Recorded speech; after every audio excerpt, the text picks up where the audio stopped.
Athletic Director Tom Holmoe joins us now on the Deseret First Credit Union hotline via Zoom. The greatest to ever wear number 46 at BYU. Tom, welcome back to the show. I voted for Shea Muirbrook. That's because you're a good man. You're a humble man. Today, obviously, was supposed to be media day. It was canceled due to the uncertainty of the upcoming football season and COVID-19 and everything that goes with it.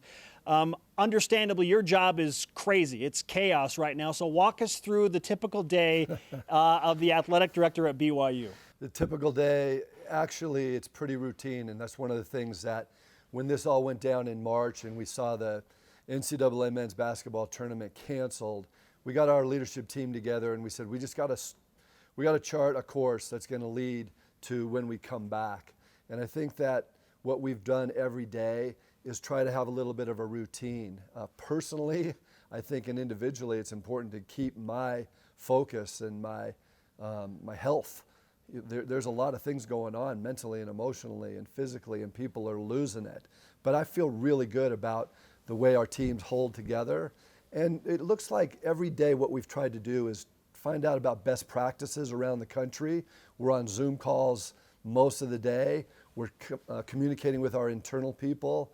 And it seems like most days what we're trying to do is take a step forward, not just be in a quagmire or stupor, just stranded.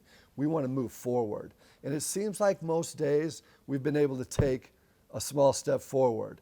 But on some days, you take 3 steps back because of the news around you. And in recent weeks, just the uncertainty of all the things surrounding sports and our country for that matter, there's been a little bit of stall, a little bit of hesitation, a little bit of looking around, and a little bit of questioning where we go from here.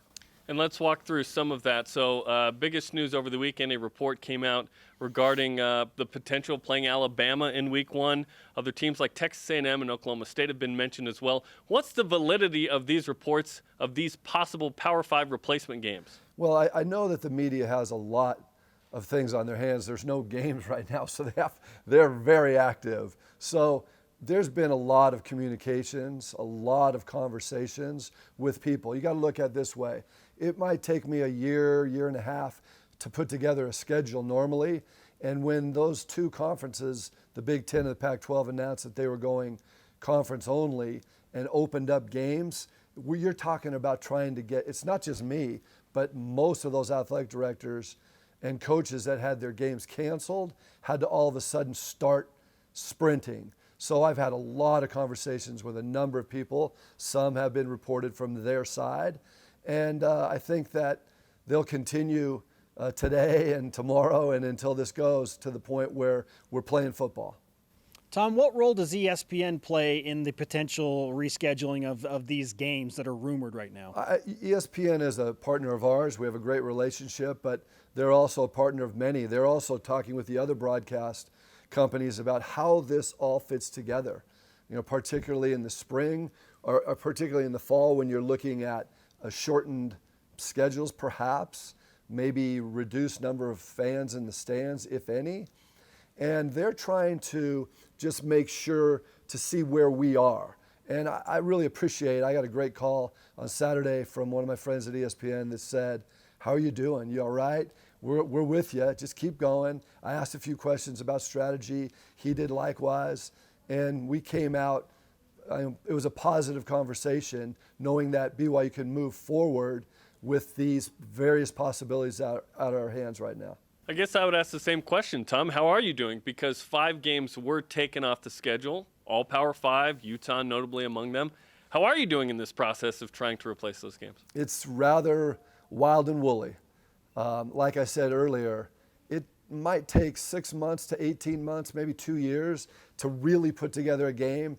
And now it's been like 2 weeks and you're thinking that you have to get those games back on the schedule. But I think the hard thing is everybody is kind of in a standstill because they're waiting to see what's going to happen with the NFL, the NBA, and Major League Baseball, with these 3 Autonomy 5 conferences, the SEC, the ACC, and the Big 12. What are they going to do? Are they going to go to conference only also?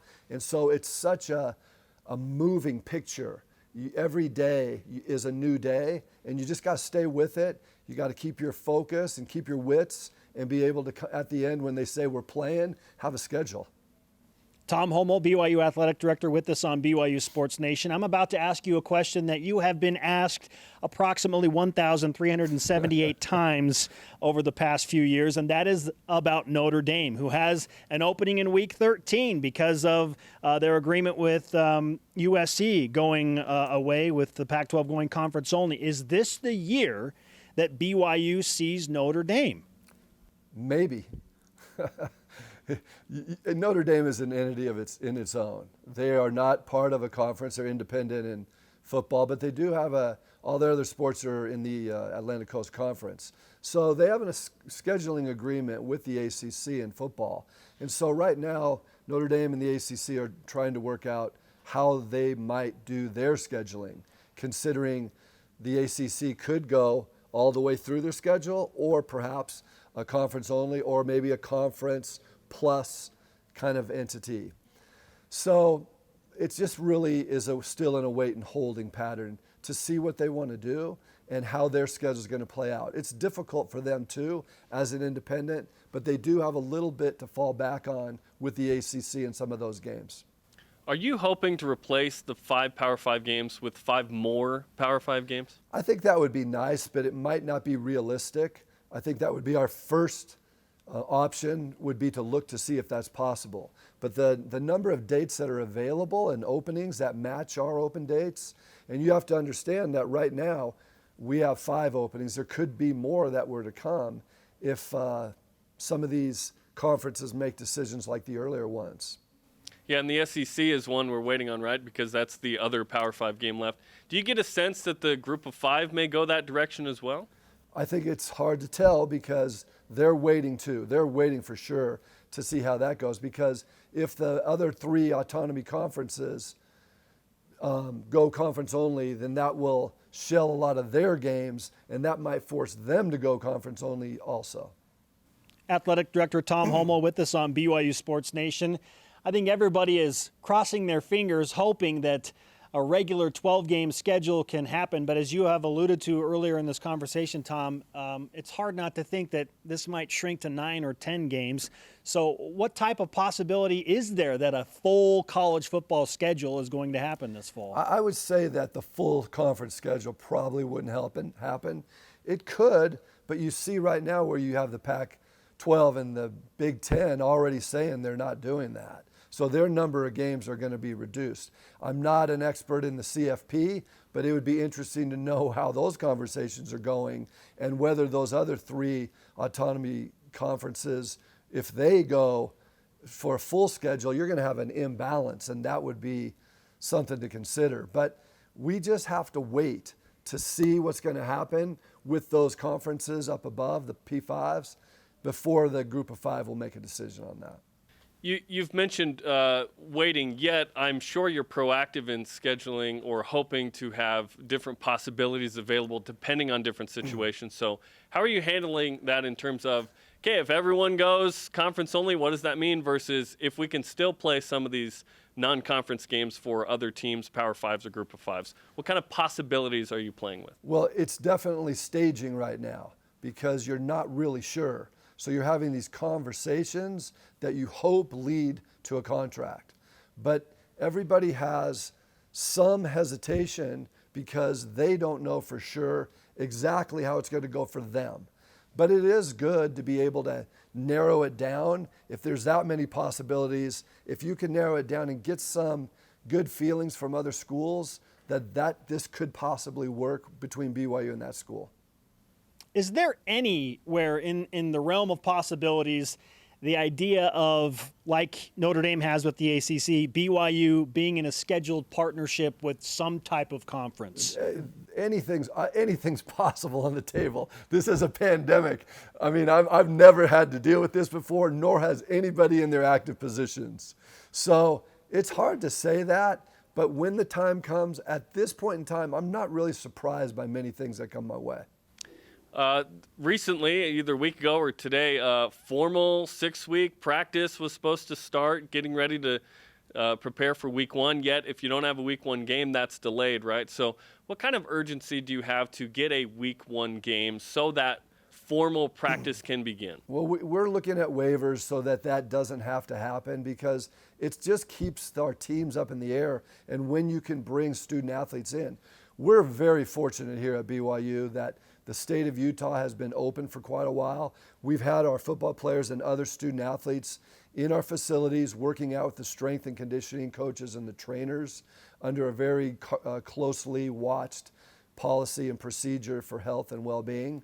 So we're ahead of the game in that regard, but we still would like to have all the possible practice dates that we could with our coaches. On the other hand, there's a number of schools in the P5s even that they haven't really had that full time, and they're going to need it. This is one of the big issues that's going to determine how this goes, is whether or not the medical experts determine that our athletes, whether it's football or volleyball, cross country or soccer, are going to be able to have a very good season of health, and that we're not going to come in and be breaking down because they're not ready to play. I feel our kids will be ready to play if we can stay on the schedule.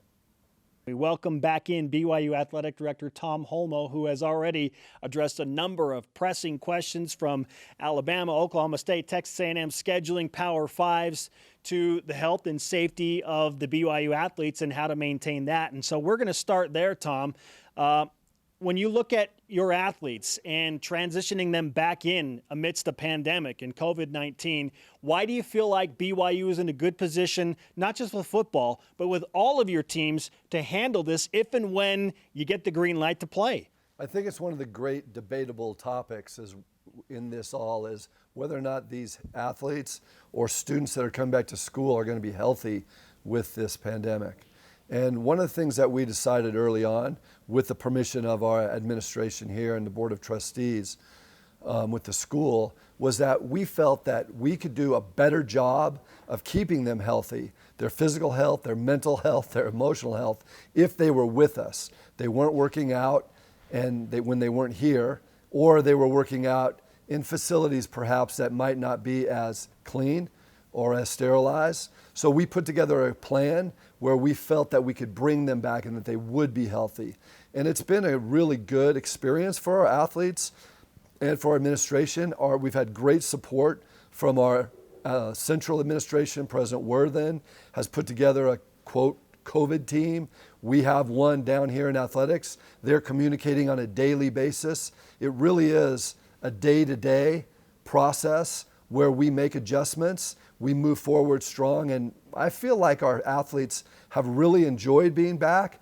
They're friends, they're teammates, they love each other, they want to play, they're in their sport. It means so much to them, and they're able to do it in a safe environment. And so to push them out back to wherever they were coming from, some of them aren't in great situations where they can be healthy and they can work out. They live in cities or states that are not open. We have a really good environment, and that's why I feel so strongly that our kids are doing well. Yeah, there's some schools that don't have anybody in right now, yet BYU is taking precautions, like you said, getting work in so that if and when we do have a season, they're ready to go. So a question along those lines, obviously a lot of governance and protocols are going to be conference-based. As an independent, when you play a team this fall, how do you think that's going to work? Are you going to have to just submit to the conference-regulated protocols when you play a team? And if you play an independent, you'll just negotiate it with that independent? That's what we're imagining. We know that the Power 5 conferences, and that's one of the reasons that the Big Ten and the Pac-12 decided to do what they wanted to do, is play conference only, is for the standards and the protocols of testing. So we are sure and certain that when we play those P5 schools, that we'll have to play and live up to that, which we'd want to do. We'd want to play to the highest standards that we could. Now, if we're playing other conferences that may not be living up or playing up to those standards of the testing, it may be a different story. We would imagine that as we get closer and these games are locked in across the board, that we'd work out that protocol.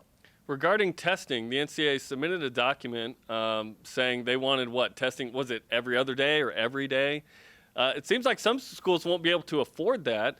How realistic is that? What are your thoughts on how often testing is realistic? It's pretty stringent, the report that the guidelines, I don't even know if they're guidelines, I'd say standards that the NCAA put out for all of their teams. It is, a lot of people don't realize that NCAA football is CFP football. It's complicated, but NCAA sent out these standards for all their championships, and they don't run the football championships, at least at the FBS level. They do for the FCS level. So those levels are high, which they should be.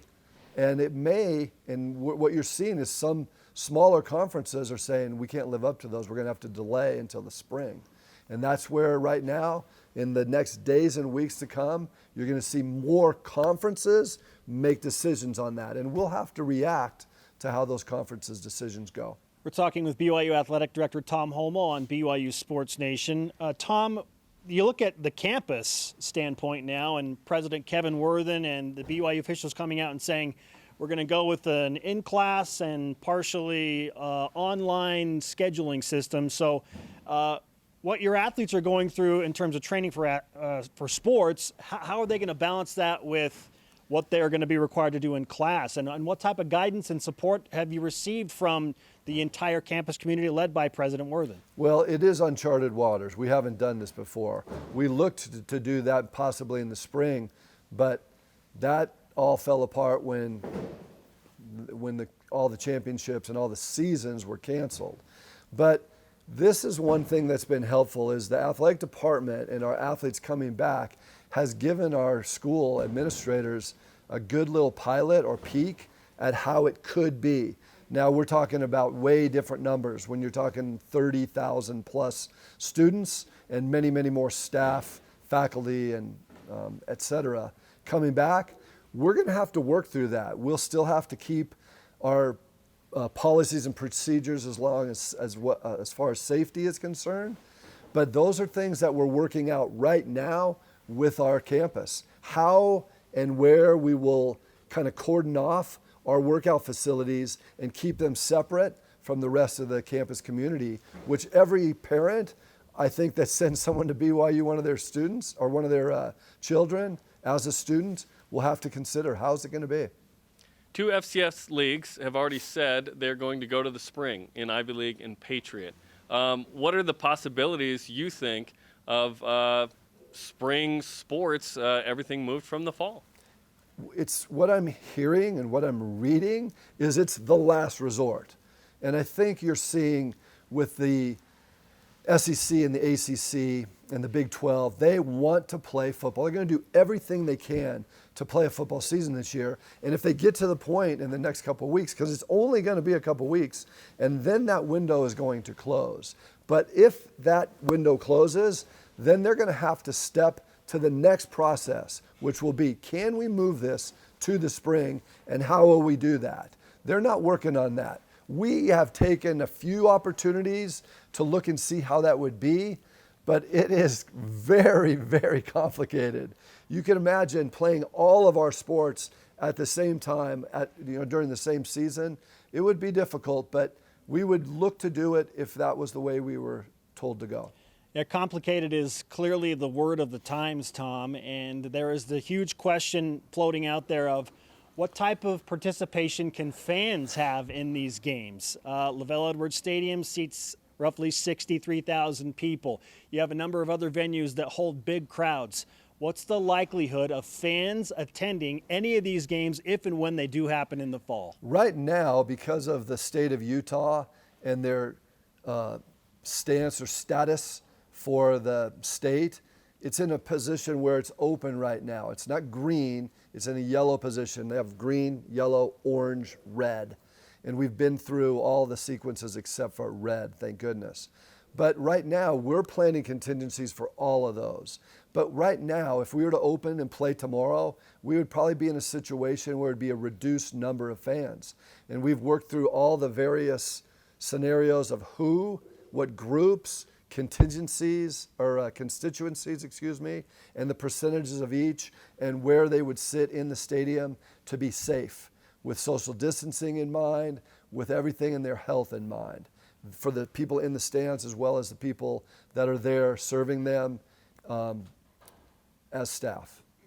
The West Coast Conference moved fall sports back to September 24th. What was your reaction to that?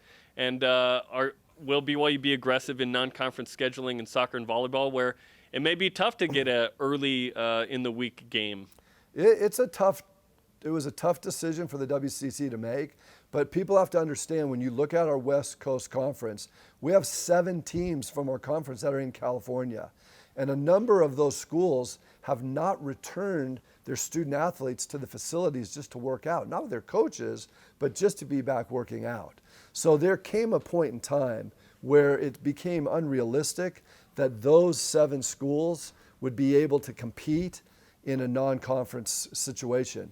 And we did it as a group, as a conference, and set that starting date as the 24th of July, or September, September, so that we would be starting at the same time. I feel that it'll benefit us a little bit because I think our kids will be strong enough to play maybe multiple games in a week, where maybe the other teams from the WCC, they might not be able to match playing non-conference games during the week.